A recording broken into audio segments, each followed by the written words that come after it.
اقبال کا عشق ایک فہم کوشش کا آئینہ دار ہے، یعنی جو رب کریم کی طرف سے ضابطہ حیات انسان کو دیا گیا ہے، اس پر خلوص دل سے قائم و دائم رہنے کا نام عشق ہے۔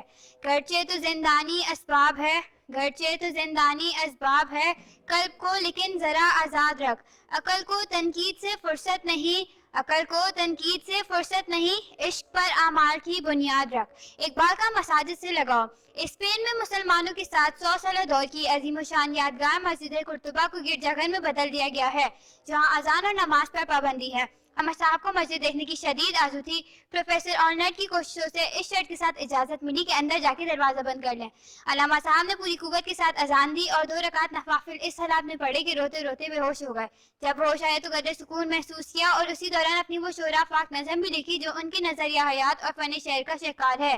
پچھلے 800 سال میں یہ واحد اذان و نماز تھی جو علامہ صاحب نے وہاں ادا کی۔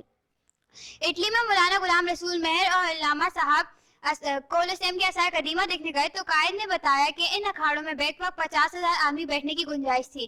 اس پر علامہ صاحب نے کہا کہ ایک طرف رومی شہنشاہ ہیں جنہوں نے ایک عالیشان عمارت اس گرج کے لیے بنائی کہ 50,000 لوگ بیٹھ کے انسانوں اور درندوں کا تماشا دیکھ سکیں، اور دوسری طرف لاہور کی بادشاہی مسجد اس گرج کے لیے بنائی کہ 1,00,000 بندگان خدا جمع ہو کر مساوات، اخوت اور محبت کے مخلصانہ جذبات کا مظاہرہ کر سکیں۔ اس ایک مثال کو سامنے رکھ کے اندازہ کیا جا سکتا ہے کہ اسلام کتنی برکات کا سرچشمہ ہے۔ شکریہ۔ علامہ اقبال کہتے ہیں کہ رات کے تارے جو اپنی چمک دھمک کے لیے تاریکی کی محتاج ہے اور جو محض روشنی کی چنگاری ہے، ان کی عمر اس قدر لمبی ہے کہ انسانی عقل اس کا اندازہ کرنے سے قاصر ہے۔ پھر انسان جو قدرت کا روشن ترین ستارہ ہے، کیا ایک عارضی زندگی رکھتا تھا اور روشنی کی چنگاریوں سے بھی گیا گزرا ہے؟ نہیں، اس کی عمر ستاروں کی عمر سے بدل جہاں زیادہ ہے۔ یہ ایک نہ بجھنے والا چراغ ہے۔ اقبال کی نوجوان نسل کے بارے میں کیا سوچ تھی؟ علامہ فرماتے ہیں، سن رسیدہ نسل نے نوجوانوں کو اپنی جانشینی کے لیے تیار کرنے کا کام جس طرح کرنا چاہیے تھا ہرگز نہیں کیا، لہٰذا میں نوجوانوں کو مشورہ دیتا ہوں کہ وہ قرآن پاک کی تعلیمات اور اسواسنا کو ہمیشہ پیش نظر رکھیں۔ شکریہ۔ علامہ اقبال کے اپنے اساتذہ کے ساتھ تعلق۔ علامہ اقبال اکثر مولانا میر حسن کے گھر کا سودا سلف لا کے دیا کرتے تھے۔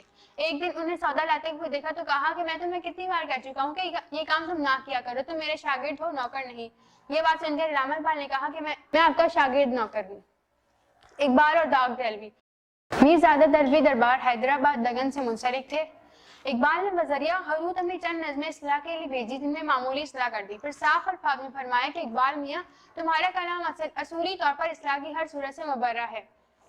اقبال اور شبلی نعمانی۔ اندرون بھاٹی گیٹ انجمن مشاعرہ اتحاد کے زیر اہتمام چوٹی کے شعراء کرام کی موجودگی میں مشاعرے ہوا کرتے تھے۔ جہاں اقبال نے پہلی بار اپنا کلام پیش کیا، اس میں یہ شعر سن کر بڑے بڑے اہل کلام شرزہ رہ گئے۔ موتی سمجھ کر شان کریمی نے چن لیے، موتی سمجھ کر شان کریمی نے چن لیے، قطرے جو تھے میرے ار کے انفال کے۔ ایک مشاعرے میں علامہ اقبال کا کلام سن کر مولانا شبلی نعمانی نے کہا کہ جب مولانا خالی اور محمد حسین آزاد کی کرسیاں خالی ہوں گی تو لوگ اقبال کو گمراہ کریں گے۔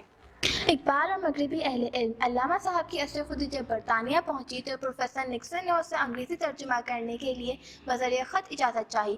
یہ پڑھ کر علامہ نیاز بے نیاز رو پڑے۔ فقیر وحی الدین صاحب نے پوچھا، اس میں ایسی کیا بات ہے؟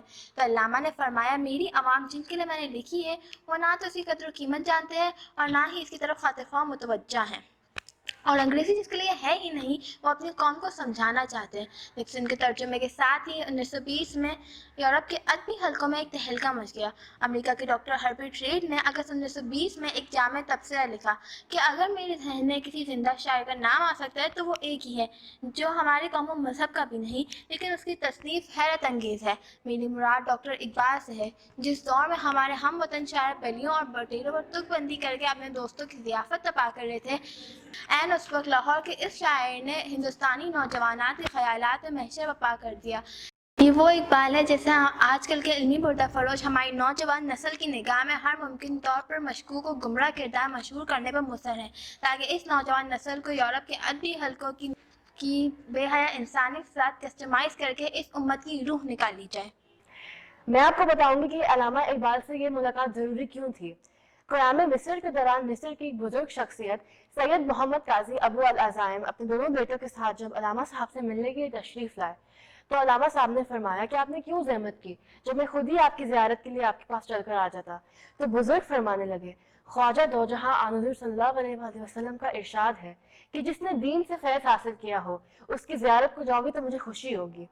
علامہ کی عجز و اکساری کا یہ عالم ہے کہ یہ بات سن کر علامہ آپ دیدہ ہو گئے اور ان کے رخصت ہونے کے بعد فرمانے لگے کہ کیسے نیک لوگ ہیں جو خوشنودی رسول صلی اللہ علیہ وآلہ وسلم کے لیے ان لوگوں سے ملنے نکلتے ہیں جنہیں وہ دین سے فیض یافتہ سمجھتے ہیں، حالانکہ میں تو گنہگار سا بندہ ہوں۔ امید ہے کہ علامہ اقبال سے آپ کی ملاقات بھی یادگار رہی ہوگی، اور دعا ہے کہ اس دین فیض سے مالا مال شخصیت کی چند غیر معروف پہلوؤں سے یہ ملاقات اللہ رسول کی خوشنودی کا بھی باعث بنے گی۔ آمین۔